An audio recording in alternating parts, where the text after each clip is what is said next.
Portents of Fear is a horror fiction podcast which is intended for mature audiences. Discretion is advised.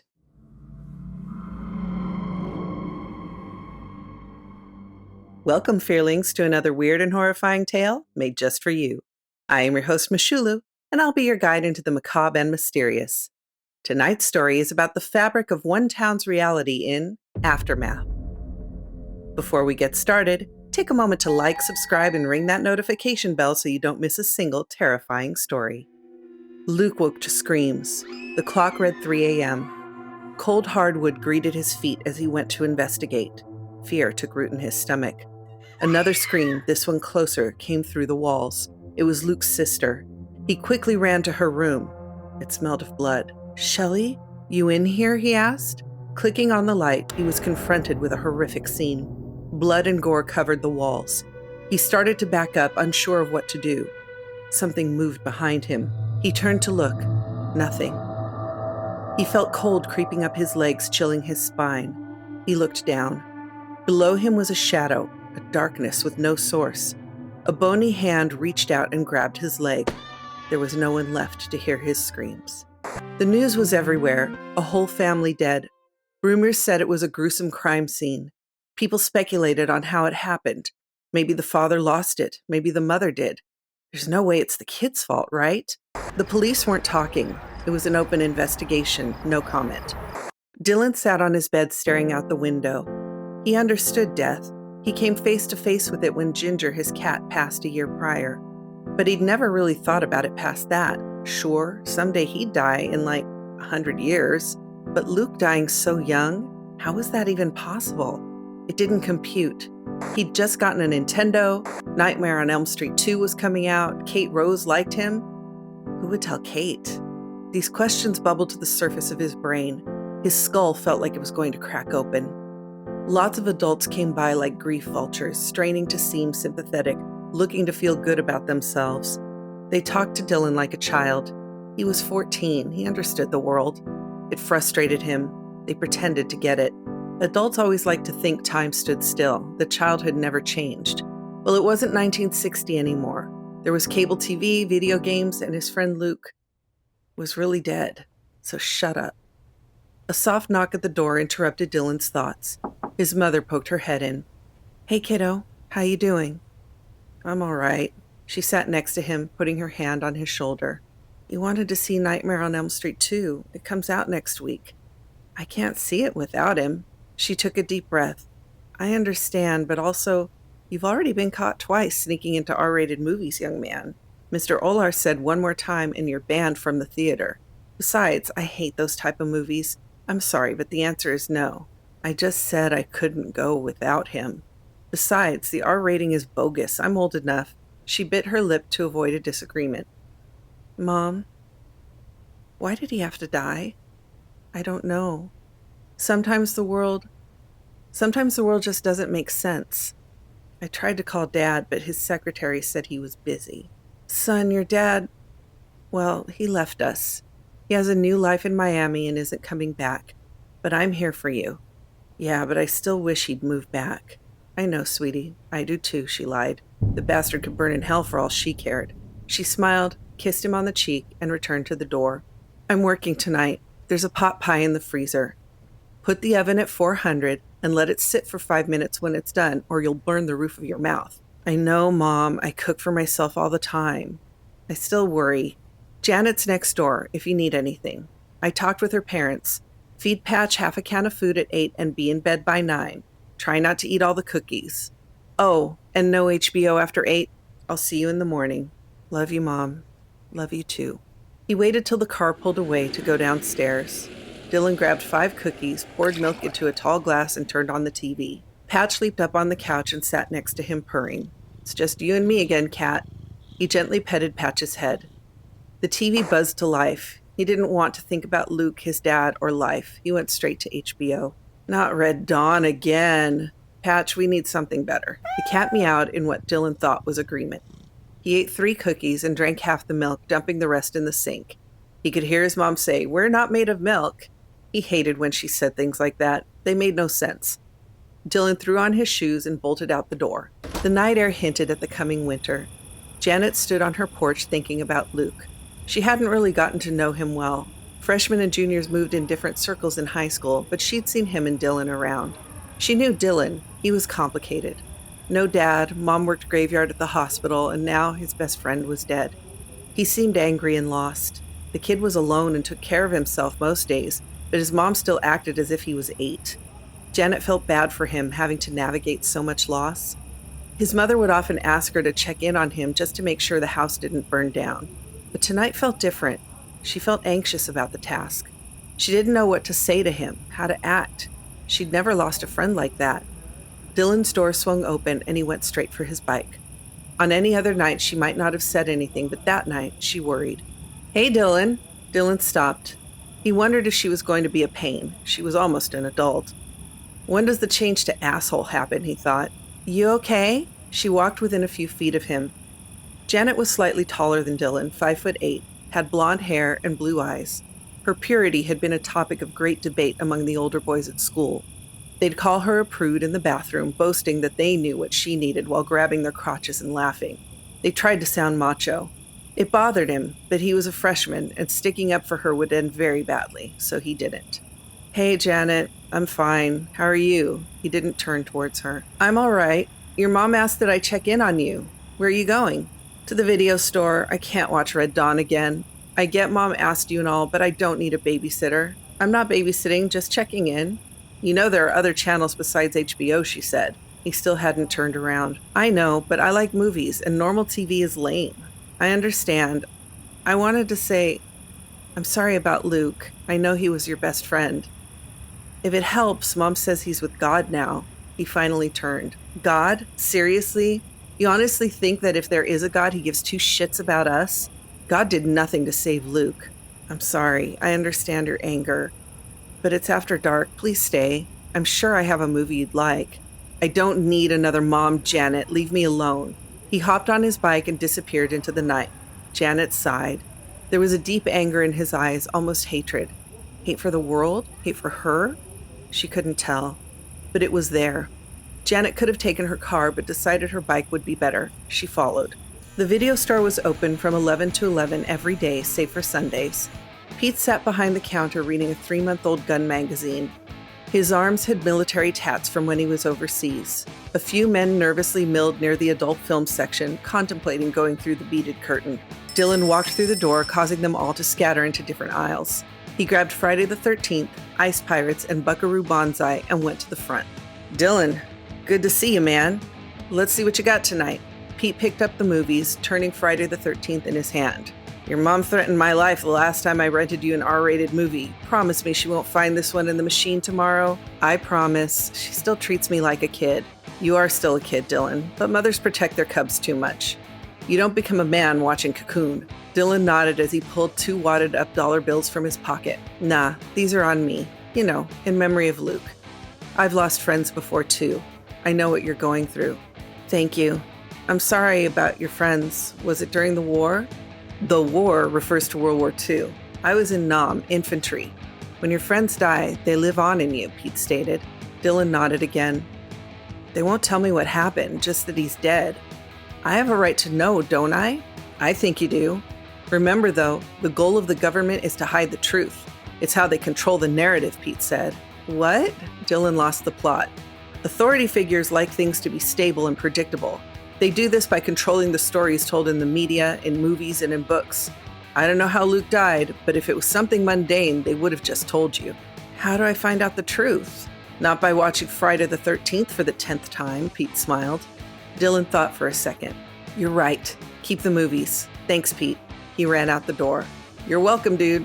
He waited a second. "Okay, gentlemen, the kid's gone. Either get your girly flicks or get out. This ain't no social club for perverts." The lurkers began to breach the beaded curtain to choose their entertainment. Janet leaned against the video store wall waiting for Dylan to emerge. Dylan didn't notice her when he came out. He wasn't carrying movies, which was like a mailman without mail. "I thought you were getting something to watch," Janet asked. Dylan pivoted, surprised to see her. "I was, but Pete said something that made me think. Why'd you follow me?" "Your mom said I should look in on you. She's worried."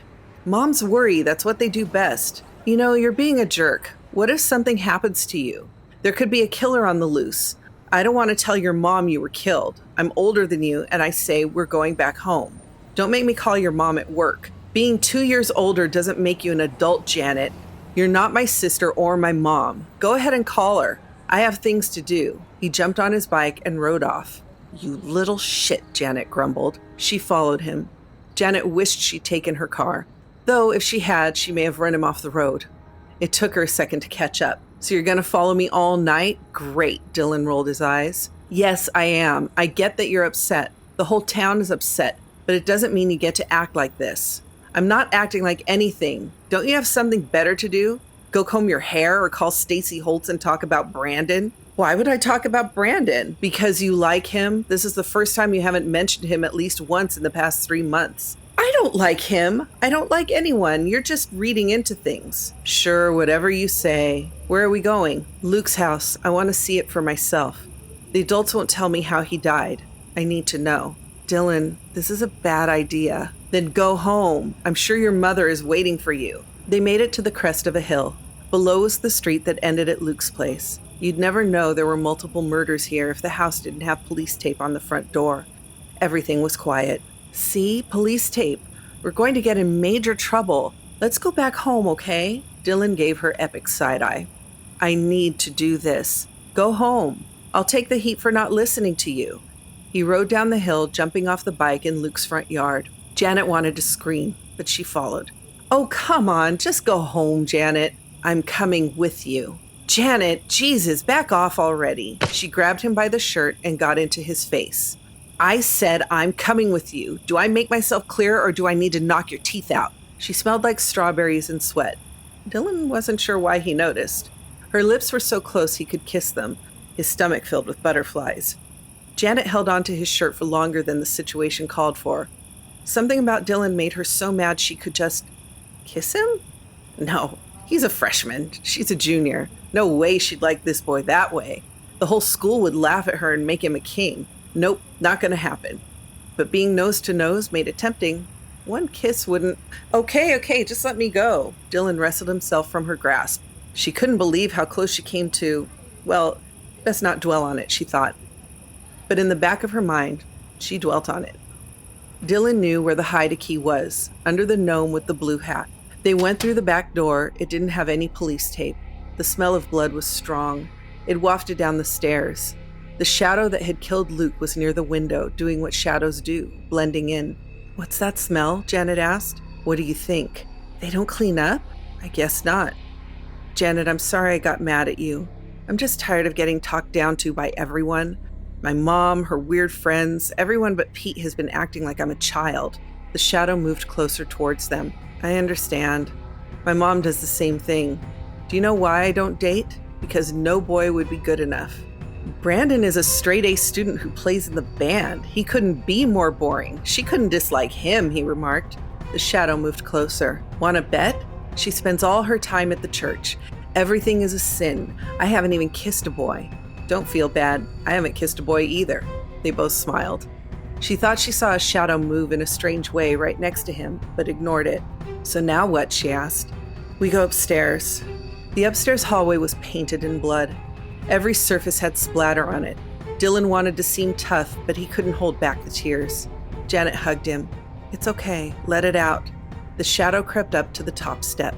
"I don't get why this happened," Dylan sobbed. He looked up at her. Half her face was lit by moonlight. He felt so small in her arms, like the kid he claimed not to be. It was embarrassing. He hugged her tighter, burying his head into her arms. They closed their eyes. A black, bony, claw-tipped hand reached out from the shadow, followed by the rest of its void-kissed skeletal frame. The thing rose up slowly, not making a sound, finally towering over them. Flaming blue orbs lit its obsidian eye sockets. Jagged fangs framed its hideously perfect jawline. It watched their embrace and thought about what they would taste like. It savored their fear, their love, their innocence. Janet was the first to notice something wasn't right. When she beheld its skull gawking at them, she let out a scream. "Holy crap!" Dylan exclaimed. Without thinking, he grabbed it by its ribs and pushed with all his might. They both fell backwards onto the stairs, but the skeleton turned back into shadow, allowing Dylan to land on the steps. The shadow, now under Dylan, started to absorb him. "Dylan, no!" She grabbed his leg and pulled. Inside the blackness, the skeleton swiped at the boy, its claws cutting his face and throat. Dylan flailed his arms, trying to break away. Adrenaline rushed through Janet's veins. Screaming, she pulled him free. They collapsed together at the top of the stairs. The shadow began to transform back into a skeleton. Dylan, bleeding profusely from the face and neck, stood quickly, grabbed Janet's hand, and pulled her down the hallway to Luke's room. He slammed the door behind them. "It's just going to turn into a shadow and go under the door. What the hell are we going to do?" Janet asked. "I'm thinking, quick, out the window." But it didn't go under the door. Instead, it punched through it. The door splintered and cracked as its skeletal knuckle rammed into the wood. Dylan opened the window, ushering Janet through first. The skeleton moved quickly to catch him, clawing at the teenager as he went out. They tumbled into the bushes below, falling 8 feet, then spilled out onto the lawn. Janet looked back up at the window. The skeleton peered down at them. "I don't think it can leave the house. You okay?" "Scratched up, but nothing bad. We need to get you to a hospital. You're bleeding a lot." "That bad?" "Yes, you have cuts all over you." The hospital was busy. Dylan's mom was helping an elderly man with a bad cold when her son was rushed through the emergency room on a gurney, Janet following close behind. She ran down the hall after him but was stopped by another nurse. "You can't go in, Margaret. He's in good hands." "What the hell happened?" "Not sure yet, but maybe his girlfriend knows." "Girlfriend?" The nurse pointed at Janet, who was standing at the end of the hall being placed in a bed for examination. "Janet, are you okay? What happened?" Janet had to think quickly. She couldn't say we were attacked by a 6-foot-tall skeleton that could turn into shadow. They'd lock her up. "We went to Luke's. He had to know how he died. There was a brown bear in the backyard. It attacked us. We barely escaped." "You were supposed to watch him." "I'm sorry, but he didn't listen when I told him not to go out after dark. All I could do was follow and try to keep him safe. In the end, though, he saved me from the attack." "I can't believe this. What is wrong with him?" "Nothing. He's just been through a lot. He's tough. He'll be all right. I'm going to have to hire someone to stay with him. He's been allowed to do whatever he wants, and look what happened." "I'm sorry, Janet. I don't think you're old enough to watch him anymore." "You're not hearing me. He doesn't need a babysitter. Your son fought off a bear to save my life. He's not a little kid. If you listen to him instead of assuming that he's too young, maybe he wouldn't be so angry all the time," Janet snapped. "Well, I need to check on a patient. Excuse me." That felt good, she thought. She'd never spoken to a parent that way. The real test was going to be with her own mother. Dylan came to in a good amount of pain. He had over 30 stitches on his neck and face, but he was alive at least. His mom sat in a chair near a cracked window smoking a cigarette. "Mom, I thought you quit." "I did, but then my son left the house in the middle of the night and was attacked by a bear, so..." "I'm sorry, Mom, but I needed to see." Yeah, I know. Janet told me. She also said I should stop treating you like a child." "She's right. I know I'm not an adult. I know I deserve to get grounded for this, but I'm not a little kid either. I take care of myself all the time. You can't expect me to be 8 forever." "I realize that. It's just, after your father left us, I hoped you'd be 8 just a little longer. You're growing up so fast. I'm sorry. I should treat you your age. But to be clear, you are grounded. Is Janet okay?" "Yes, she's in the hall waiting to see you. Her mother wasn't very happy, but Janet told her off too. She's much more of a firecracker than I thought." "Are you guys dating?" "What? No, she doesn't date. Besides, I'm a freshman." "Well, the EMTs called her your girlfriend when they brought you in. She held your hand the whole way to the hospital and she's been waiting in the lobby ever since." "My mistake, though. I misunderstood. I'll go get her." "Mom, what are they doing about the bear?" "The park rangers are searching for it now. They think it might have killed Luke's family. It's been decided that the house should be torn down. Bad mojo or something. The police say you're welcome to Luke's things. No other family members to pass them to. I figured you'd want something to remember him by," she said. "I will. Thanks, Mom." Janet came in, pulled the chair close, and took Dylan's hand. "A bear?" Dylan asked. "It worked, didn't it? The alternative was for both of us to be labeled insane." "True. Thank you for lying. I know it's not your favorite thing. To be fair, you saved me as much as I saved you." She took her finger and gently moved his hair to the side. "You're right. I did." "How bad is my face?" Dylan asked. Bad, but it's because of all the stitches right now. You'll heal. There are going to be scars, but you'll always have a great story to go with them, she assured him. Really? Yep, the boy who saved the best-looking girl at school. Wait, you're not Becky Leifson. Shut up. She leaned in and kissed him. It hurt like hell, but he didn't complain. Aw, so nice to see two lovebirds survive a skeletal assault. What would you do if a shadow skeleton attacked you? Be sure to tell us in the comments. If you liked this Portents of Fear tale, consider joining our Patreon. There's a link in the description below. Want more horrific stories? Click on one of our other episodes on your screen now. Good night, Fearlings. Sleep well, if you can.